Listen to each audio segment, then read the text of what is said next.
የመስቀል ሞትና ሲቃይ በሙሉ እንዲገባኝ አልጸልይም። አይገባኝም። መኖር ስለምፈልግ ድነቴ ነው፣ ሲቃዩ ነው፣ መከራው ነው። ጀርባው ሙጭቅ ይጮኻል፣ ያጣጥራል፣ ሳጋፍኖታል። 40 ገረፉት። አጥንቱን ነው ያልነኩት። ከአጥንቱ አንዳች አትሰበርም የሚል ቃል ስላለ ስጋው ተተልትሎ ደሙ ሰውነቱ ላይ ወርዶ ልብሱ በደም ተነክሮ የተንበረከከበት መሬት በደም ተጨማልቋል። 40 ገርፈውት እጁን ፈቱት። አልበቃቸውም። በቃ ይበቃል ተመለስ አላሉትም። አብ ከሰማይ እንደዚህ ይላል፣ አልጨረሰም። እኛን ያየናል አብ ከጀርባ አላለቀም። በዚህ መገረፍና ሲቃይ ብቻ አይድኑም። መሞት አለበት። ሕይወት ተከፍሎ ነው የሚሰጣቸው። ክርስቶስ በአባቱ ቀኝ የከበረበትን ለመክበር ኢየሱስ እኔ የምኖረው መኖር ነበረበት። ሆነው እሺ አለ።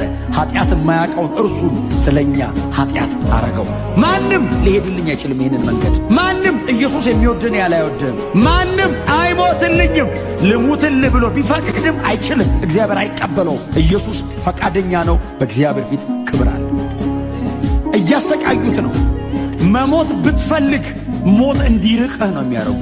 ያንን ከባድ እንጨት አሸከሙት ላይ በዛ ቁስል ላይ ሳይበላ ነው ያደረው።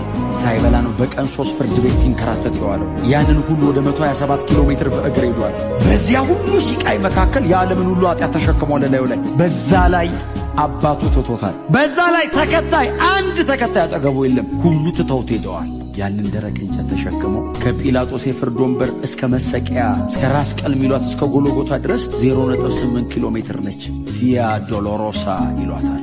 ዌይ ኦፍ ሶሮ ትባላለች። ሰው እንኳን በዚህ አይነት ሁኔታ ያንን ከባድ እንጨት ተሸክሞ አይደለም ኖርማሊ በእግሩ መውጣት ይከብደዋል። ጠንከር ያለ ሰው ካልሆነ ኢየሱስ ተሸክመ ውጣ ሲሉት አልቻለም። መጽሐፍ እንደዚህ ይላል፣ ከባዱን እንጨት ይዞት ወደቀ። በጀርባው መሬት ላይ ወደቀ። እንጨቱ ሲወድቅ ያ ላዩ ላይ የፈሰሰ ደም መሬት ላይ ያለውን አቧራ ይዞት ብድግ አለ። በደም ላዩ ላይ የረጋ ቀጥሎ ደግሞ አቧራ የያዘ በደም የተለወሰ አቧራ ላይ ሆነ። እንኳን ልታምንበት አታዩ። እግዚአብሔር ግን የዘላለም ሕይወት ያስቀመጠው ውስጥ የመረጠው መሞቻ መስቀል። መስቀል ማለት በዘመናት መካከል እጅግ በጣም ክፉ የተባለው አሟሟት መንገድ። ሮማዊ ዜጋ ኮንክ በመስቀል አይቀጡ። ለምን?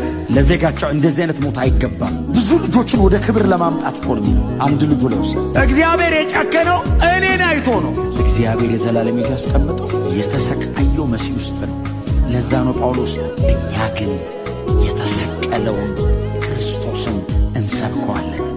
the crucified Christ not only the suffering የተሰቃየ ብቻ አይደለም የተሰቀለ